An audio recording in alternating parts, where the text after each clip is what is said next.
shout out sa mga idol natin. Ingat-ingat lang sa mga kaibigan natin, mga kapwa natin manggagawa. Ingat-ingat lang po kayo sa inyong pag-overtime. Huwag kayong masyadong magmamadali. Huwag kayong masyadong nag-shortcut. Kung kinakailangan na gamitan natin ng PPE, yung personal protective equipment ng ating katawan, yung ating mga tools, mga equipment natin, mga grinder, o yung mga puputol natin ng mga bakal, kailangan gumamit po tayo ng PPE. Tayo ay laging unahin ang kaligtasan ng ating katawan.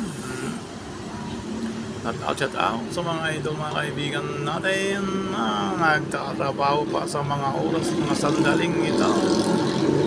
Ito, malamig ang panahon pagkaganitong gabi, mga kaibigan, mga idol. Ayun o, babawi naman tayo ngayong gabi ng ating lalanghapin. Sana po ay patnubayan kayo palagi ng ating Panginoong Diyos na sa langit, mga kaibigan, yung mga nasa construction site. Ang Panginoong Diyos nawa ang lagi nating sandata. Kahit tayo nagkatrabaho ay taimtim tayo nagdadasal na sana ay patuloy tayong gagabayan ng ating Panginoong Diyos na sa langit. Dahil tanging ang Panginoong Diyos lamang ang ating pag-asa. Siya lamang ang makapangyarihan sa lahat.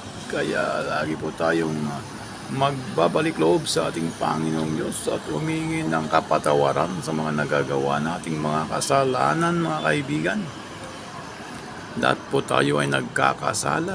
Napakabilis magkasala ang ating katawan. Dahil tayo ay tao lamang, mga kaibigan. Sisikapin po nating iwasan na sana'y huwag magkasala ng magkasala. Dahil ang tukso ay talaga naman, yung tukso ay laging parang leon na umaatungal, nagkahanap ng kanyang matutukso. Kaya mga kaibigan, lagi po nating isa-isip sa puso ang ating Panginoong Diyos na sana ay siya ay laging maghahari sa ating puso't isipan, kapayapaan nawang maghahari sa bawat puso natin, mga kaibigan, upang sa ganoon ay mananatili tayong ligtas, mananatili tayong tapat. Kaya tayo po ay nagtatrabaho lamang para sa ating pamilya. Kaya trabaho lang, walang personalan. Sana po ay iwasan po natin ang mga away-away at yung mga biro-biruan upang sa ganoon ay walang mapipikon. Salamat sa lahat ng mga nanonood sa aking video sa gabing ito.